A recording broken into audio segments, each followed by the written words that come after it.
News, नव्या दिवसाची नवी बातमी।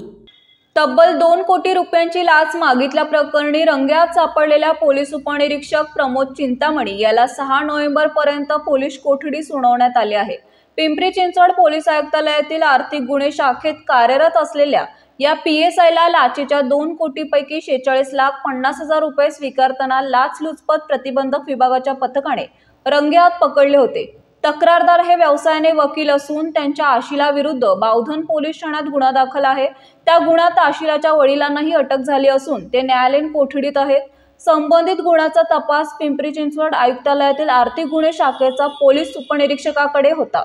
तक्रारदाराच्या आशिलाला मदत करण्यासाठी तसेच अटकेत असलेल्या वडिलांच्या जामीन प्रक्रियेत सहकार्य करण्याच्या मोबदल्यात त्या उपनिरीक्षकाने 2 कोटी रुपयांच्या लाचेची मागणी केल्याची तक्रार तक्रारदाराने लाचलुचपत प्रतिबंधक विभागाकडे केली होती। ACBने याची पडताळणी केली असता आरोपी उपनिरीक्षकाने 2 कोटींपैकी 1 कोटी रुपये स्वतःसाठी आणि उर्वरित 1 कोटी वरिष्ठांसाठी मागितल्याचे निष्पन्न झाले।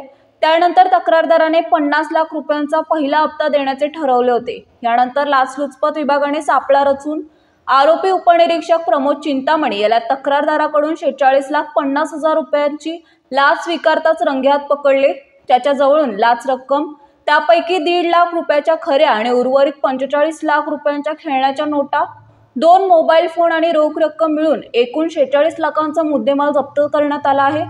आरोपीने केलेल्या दाव्यानुसार 2 कोटींची रक्कम एकट्यासाठी मागितली की वरिष्ठ अधिकाऱ्यांचाही यात सहभाग आहे हे तपासात निष्पन्न होणार आहे।